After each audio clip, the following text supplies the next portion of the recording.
ఓం శ్రీ గురుభ్యో నమః. శ్రీ శ్రీ శ్రీ యోగి రామానంద గురుపాదుకా పూజయామి. శ్రీ లలితా సహస్రనామ స్తోత్రంలోని 162వ శ్లోక వివరణ. అజాక్షయ వినుర్ముక్త ముగ్ధ క్షిప్రప్రసాదిని అంతర్ముఖ సమారాధ్య బహిర్ముఖ సుదుర్లభ. ముందుగా అజ అంటే పుట్టుక లేనిది. భారతంలో నేను పుట్టలేదు, పుట్టబోను, పుడుతూ ఉండటం ఎప్పుడూ లేదు. సర్వభూతాలకు క్షేత్రగుడనను నేనే. అందువల్ల నేను అజుడు అవుతున్నాను అని చెప్పబడింది. పుట్టడం అనేది చావడం కోసమే. పుట్టిన ప్రతి వాడికి చావు తప్పదు. చచ్చినవాడు మళ్ళీ పుట్టి తీరుతాడు. పరమేశ్వరి శుద్ధ మాయా స్వరూపం, జననం లేనిది, జననం లేక వ్యాపించినది. అందుచేత అజ అనబడుతోంది. పుట్టడం అనేది జనన మరణాలు ఉన్న వాటికి ఉంటుంది. ఎప్పుడు ఉండే అమ్మవారికి పుట్టక పూర్వము, పుట్టినప్పుడు, పోయిన తర్వాత అనే స్థితులైతే ఉండవు. అంటే అమ్మవారు ఆద్యంతాలు లేని ఆత్మస్వరూపిణి.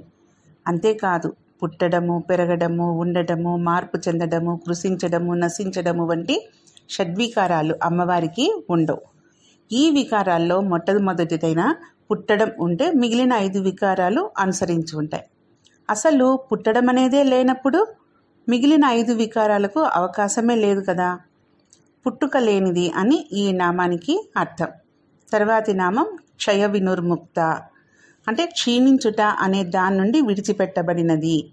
ఇందాకటి నామంలో పుట్టుక లేనిది పరమేశ్వరి అని చెప్పి ఇప్పుడు నాశనం లేనిది అంటున్నారు. ఆమె నిత్యము శాశ్వతమైంది. ఈ నామాల్లో చెప్పిన క్షయ అంటే క్షీణించడం.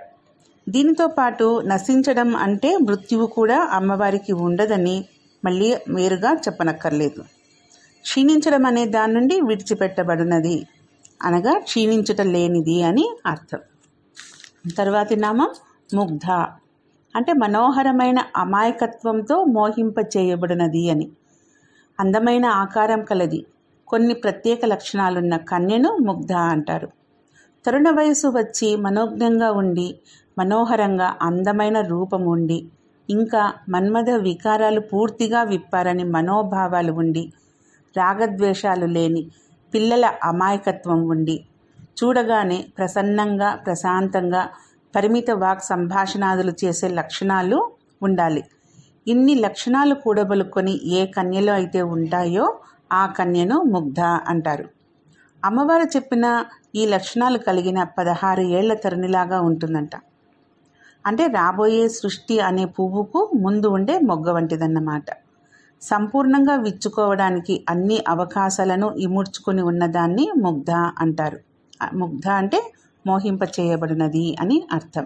తర్వాతి నామం క్షిప్రప్రసాదిని అంటే శీఘ్రంగా ప్రసన్నమగునది అమ్మ జగన్మాత అని. ఈ నామం వలన అనుగ్రహం చాలా శీఘ్రంగా ప్రసాదించబడుతుంది. ఎవరైతే అమ్మవారిని ఆరాధిస్తారో వారికి అదే జన్మలో మోక్షం కలుగుతుందని తెలుపబడింది. గత జన్మలో ఎన్నో పూజలు, పుణ్యాలు, యజ్ఞాలు చేయగా ఈ జన్మలో అమ్మను ఆరాధించేటటువంటి భాగ్యం లభిస్తుందట.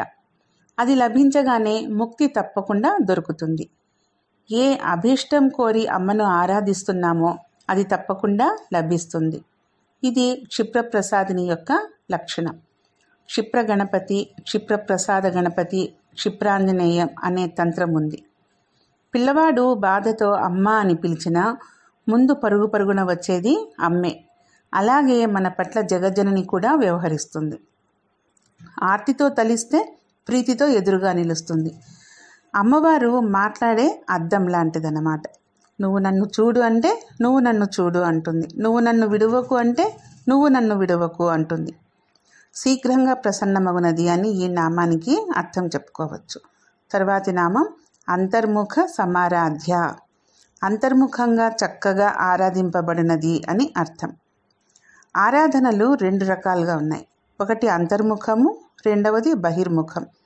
ఏ రకమైన ఆరాధనకైనా ముందు చిత్తశుద్ధి ఉండాలి. అందులోనూ అంతర్ముఖ ఆరాధనకు తప్పనిసరిగా ఉండాలి. ఈ అంతర్ముఖ ఆరాధనలో భగవంతుడు ఎక్కడైనా ఉంటాడు, తనలోనే ఉన్నాడు కూడా అనే భావనలు ప్రాధాన్యం వహిస్తాయి.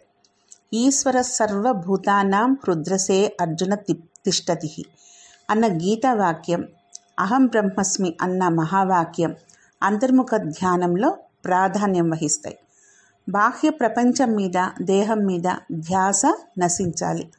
తనలోని ఆత్మకు, ఆరాధించే దేవతకు సమైక్యతగా భావించి సత్వగుణ ప్రధానంగా అత్యంత శ్రద్ధతో, నిష్ట కలిగిన బుద్ధితో మనలోనే ఆత్మస్వరూపంగా ఉన్న అమ్మవారిని ఆరాధించడమే అంతర్ముఖ సమారాధన.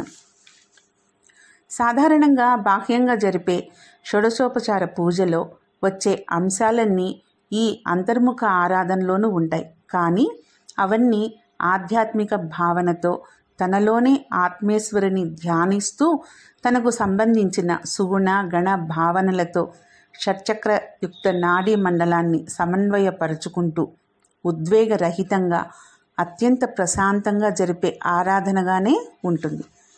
చిత్తవృత్తిని అమ్మవారి వైపు మళ్లించి ఆరాధించడమే అంతర్ముఖ ఆరాధన. ఈ ఆరాధనలో అమ్మవారు ఎక్కడో ఉందని వెళ్ళాల్సిన పని లేకుండా, లేకపోతే వెళ్ళలేకపోయామనే బాధ లేకుండా, పూజకు అవసరమయ్యే ద్రవ్యాలు లేవే అని చక్కగా ముందే సమకూర్చుకోలేకపోయామే అనే బాధ లేకుండా, మనం చేసే పూజ అందరూ చూస్తున్నారో లేదో అనే ధ్యాస ఇవేమీ ఉండవు. పరమ ప్రశాంతంగా, నిశ్చలంగా, సత్వగుణ ప్రధానంగా జరుగుతుంది. అమ్మవారికి ఈ రకమైన ఆరాధనే చాలా ఇష్టం, అంటే అంతర్ముఖ ఆరాధన. అందుచేతనే వ్యాసుల వారు అంతర్ముఖ సమారాధ్య అన్న నామంలో సమారాధ్య అంటే చక్కగా హాయిగా ఆరాధింపబడేది అని మనకు సూచనప్రాయంగా తెలియజేశారు.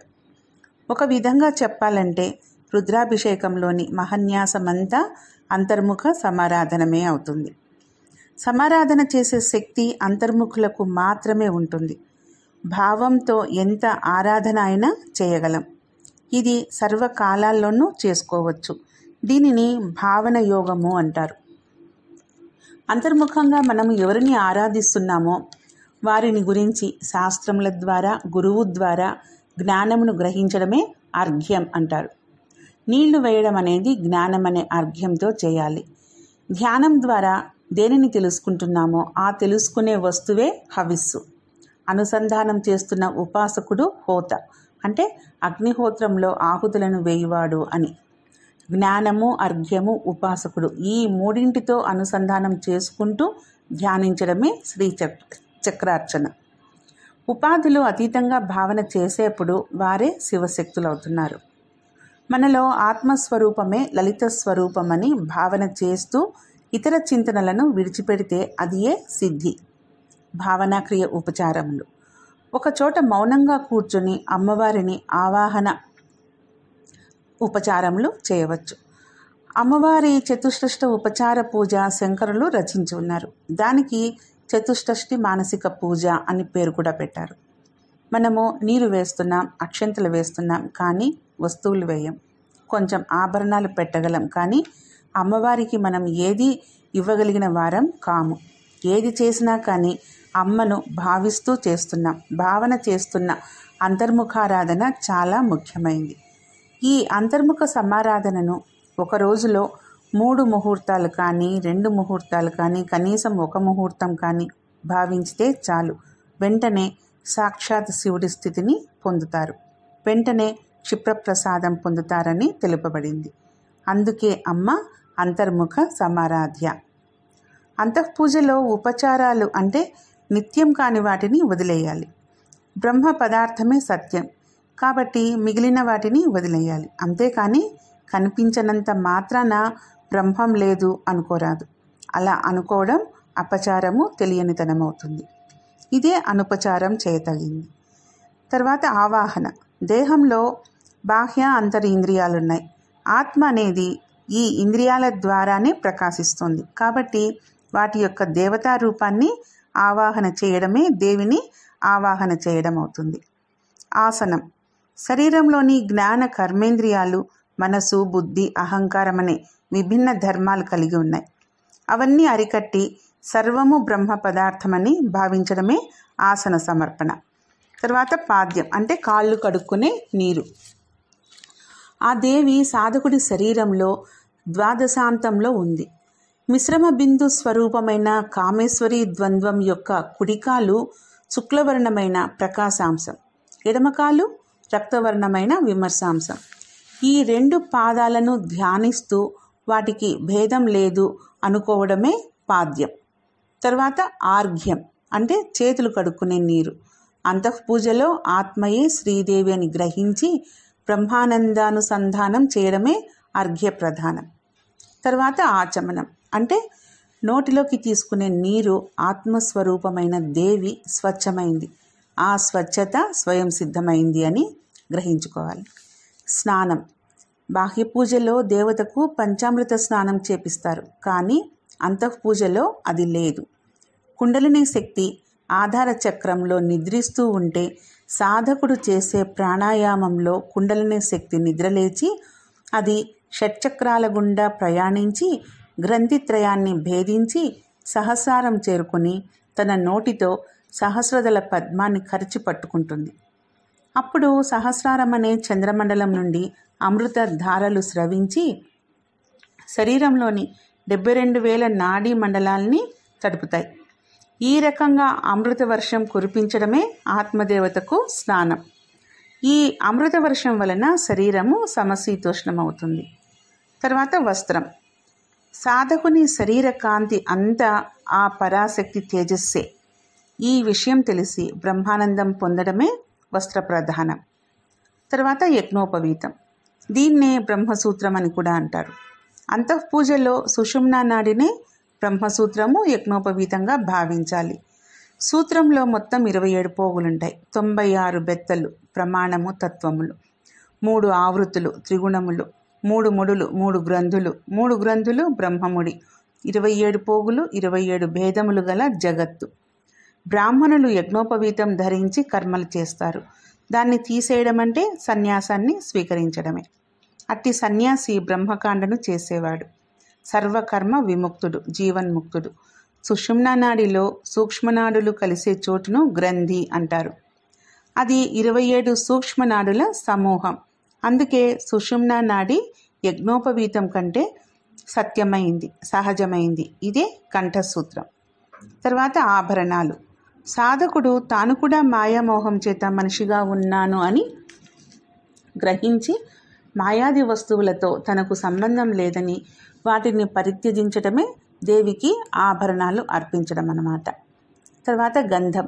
ఇంతకుముందే చెప్పుకున్నట్లు శక్తి తేజస్సే సాధకుని శరీర కాంతికి కారణం. ఈ రకంగా జరగడం చేత సాధకుడు తాను ఎప్పుడూ పవిత్రుడననే భావం కలిగి ఉండడమే దేవికి శ్రీచందన సమర్పణ. తర్వాత పూజ. పూజ మనస్సును పరబ్రహ్మం యందు లయం చేసి సర్వము బ్రహ్మమయమని తెలుసుకోవడమే పుష్ప పూజ. అహింస, ఇంద్రియ నిగ్రహం, దయ, క్షమ, జ్ఞానం అనేవి పంచపుష్పాలు. సాధకుడు అరిషడ్వర్గాలు జయించి అహంకారం అనే పుష్పంతో దేవిని పూజించాలి. అంటే ఈ స్థితిలో నేను అనే అహంకారాన్ని, నాది అనే భ్రాంతిని వదిలేయాలి. తర్వాత ధూపం. ఇంద్రియాలను తన స్వాధీనంలో ఉంచుకోవడమే ధూపం. తర్వాత దీపం. సాధకుడు ఆకాశాన్నే తన శరీరంగా భావించి తన శరీరంలో ఉన్న ఆ పరాశక్తిని, చిత్కలను దీపంగా భావించడమే దేవికి దీప సమర్పణ. తర్వాత నైవేద్యం. ఇంద్రియ చాంచల్యం లేకుండా వాటిని జయించి బ్రహ్మకార వృత్తిలో ఉండడమే నైవేద్యం. ఇది బ్రహ్మానందానుభవం. తర్వాత తాంబూలం. ఆకు, వక్క, సున్నం కలిస్తే తాంబూలం. అవే జాగృత, స్వప్న, సుషుప్త అవస్థలు. ఈ 3 అవస్థలను తురీయ అవస్థలో విలీనం చేయడమే తాంబూల సమర్పణ. తర్వాత ప్రదక్షిణ. శరీరంలో ప్రాణవాయువు ఆధార చక్రం నుండి సహస్రారం, సహస్రారం నుండి ఆధార చక్రం వరకు సుషుమ్న మార్గం గుండా తిరుగుతూ ఉంటుంది. ఈ రకంగా ప్రాణవాయువు సంచారం చేయడమే ఆత్మరూపంలో ఉన్న దేవతకు ప్రదక్షిణం అన్నమాట. దీనికే అజపారూపహంస అని పేరు. తర్వాత నమస్కారం. దేవికి నమస్కారం చేయడం అంటే సాధకుడు తురీయావస్థ చేరడమే. తర్వాత బలిహరణం. సాధకుడి స్థూల శరీరం మాయతో కూడింది. సూక్ష్మ శరీరము జ్ఞానస్వరూపము. తాను జ్ఞానస్వరూపుడు కాబట్టి జీవాత్మను పరమాత్మయందు విలీనం చేసినట్లు భావించడమే బలి సమర్పణ. హోమము. సాధకుడి అహంభావం, జీవభావం, పరబ్రహ్మస్వరూపం. ఉంది లేదు అనే ద్వైధీభావన మొదలగునవన్నీ పరబ్రహ్మం అనే అగ్నిలో విలీనం అనే ఆహుతి చేయడమే హోమం. తర్వాత ధ్యానం. సాధకుడు తాను ఆ దేవి యొక్క పాదాల నుండి వచ్చే తేజస్సులో విలీనమైనట్లుగా భావించి తాను కూడా ఆ తేజస్సులో ఒక భాగమేనని, సర్వము పరబ్రహ్మమయమని భావించడమే పరిపూర్ణ ధ్యానం అన్నమాట. తర్వాత బ్రహ్మస్థితి. ఈ విధంగా తనను తాను పరబ్రహ్మ స్వరూపంగా భావించి 3 ముహూర్తాల కాలం దేవియందు మనసును లగ్నం చేసినవాడు ఆ దేవితో ఐక్యత పొందుతాడు. దీనినే బ్రహ్మత్వం సిద్ధించడము అని అంటారు. తర్వాత ఫలం. ఈ విధంగా అంతఃపూజ చేసి సిద్ధుడైన సాధకుడికి కోరిన కోరికలు అప్రయత్నంగానే నెరవేరుతాయి. అతడినే శివయోగి అంటారు అని ఈ ఉపనిషత్తులో చెప్పబడింది. అంతర్ముఖంగా చక్కగా ఆరాధింపబడినది అమ్మ జగన్మాత అని ఈ నామానికి అర్థం. తర్వాతి నామం బహిర్ముఖ సుదుర్లభ. అంటే బహిర్ముఖమైన అన్వేషణతో సాగే ఆరాధనతో లెస్సగా వశం కానిది అమ్మ అని అర్థం. బాహ్య విషయాలందు ఆసక్తి గలవారికి లభించనిది, దుర్లభమైనది. తనలో ఉన్న ఆత్మయే పరమేశ్వరి అని తెలుసుకోలేని వారికి లభ్యం కానటువంటిది. ఇంద్రియాల ద్వారా ఆత్మను దర్శించాలనే వారికి దుర్లభమైంది. లౌకిక వాదులకు లభ్యం కానిది. పూర్వకాలంలో ఒకసారి ఇంద్రుడికి బ్రహ్మతత్వాన్ని తెలుసుకోవాలని బ్రహ్మజ్ఞాని శ్రేష్ఠుడైన దధ్యుడైన మహర్షి దగ్గరికి వెళ్ళి, స్వామి మీ వల్ల నాకు ఒక సాయం కావాలి అన్నప్పుడు దుధ్యుడనే మహర్షి చేస్తానని మాట ఇచ్చాడు. అతనేమన్నాడు ఇంద్రుడు, నాకు మీరు పరబ్రహ్మతత్వాన్ని గురించి చెప్పాలని మహర్షిని అడిగాడు. ఆ మాటలు విన్న దధ్యుడు ముందు మాట్లాడలేదట. అది చూచి ఇంద్రుడు మహర్షి ఏదో సంశయిస్తున్నాడని గ్రహించి, మహర్షి ఏమిటి ఆలోచిస్తున్నావు, నాకు బ్రహ్మవిద్య చెబుతావా లేదా అన్నాడు ఇంద్రుడు. దధ్యుడు ఏమనుకుంటున్నాడు, చెబితే అపాత్ర ధ్యానం, చెప్పకపోతే అసత్య పాపం, ఏం చేయాలో పాలుపోలేదు ఆ మహర్షికి. మళ్ళీ ఇంద్రుడే, ఏం మహర్షి మాటిచ్చావు కదా, నిలబెట్టుకుంటావా లేదా అన్నాడు. చేసేదేం లేక మర్నాడు శిష్యులతో కలిసి రమ్మన్నాడు దధ్యుడు. మర్నాడు ఉదయము ఇంద్రుడు కౌపీనం ధరించి దర్భలు చేత పట్టుకొని వచ్చాడు. అందరితో పాటు కూర్చున్నాడు. మహర్షి చెప్పడం మొదలుపెట్టాడు. ఇక ఏమని, అంతా మిథ్య, కంటికి కనిపించేదంతా నిజం కాదు. ఈ రాజ్యాలు, సింహాసనం, అప్సరసలు, సుఖాలు ఏవి కూడా నిజం కాదు అన్నాడు మహర్షి. ఆ మాటలు విన్న ఇంద్రుడు లేచి, మహర్షి నువ్వు అబద్ధం చెప్తున్నావు. ఏది అసత్యం, నా రాజ్యమా, నా సింహాసనమా, అప్సరసల? కేవలం నన్ను ఎగతాళి చేయడానికే ఈ మాటలన్నీ చెప్తున్నావు. ఇలాంటి మాటలు ఇంకోసారి చెప్పావంటే నీ తల నరికి పారేస్తాను, జాగ్రత్త అని హెచ్చరిస్తూ అక్కడి నుండి వెళ్ళిపోయాడు. అతని దృష్టిలో ఇంకా రాజ్యం, అప్సరసలు అంతా నిజమే అనుకుంటున్నాడు. కాబట్టి అటువంటి వారికి బ్రహ్మ విద్యను చెప్పరాదు. వారికి పరబ్రహ్మ సాక్షాత్కారం కూడా కాదు. అందుకే ఆ పరమేశ్వరి బహిర్ముఖ సుదుర్లభ అనబడింది. తల్లి, నీ పాదపద్మములను పూజించు భాగ్యం చపలచిత్తులైన వారికి లభించదు. ఇంద్రాది దేవతలు కూడా నిన్ను సేవించు భాగ్యం లభింపక నీ ద్వారం చెంత కావలి ఉన్నారు. స్థిరచిత్తులకే కానీ చంచల చిత్తులకు నిన్ను సేవించే భాగ్యము లభించదు. ఏ విధమైన ఆరాధనకైనా క్రమశిక్షణ, శ్రద్ధ, భక్తి ముఖ్యం. ఇవి ఉన్నవారికే సామర్థ్యము, చిత్కళ అంటే ఆనందానుభూతి దక్కుతాయి. కానీ సాధారణంగా ఎక్కువ మంది క్రమశిక్షణ దగ్గరే దిగబడిపోతారు. దిగబడిపోకుండా నిలబడిన వారు మాత్రమే ఏదో విధంగా లక్ష్యాన్ని సాధిస్తారు.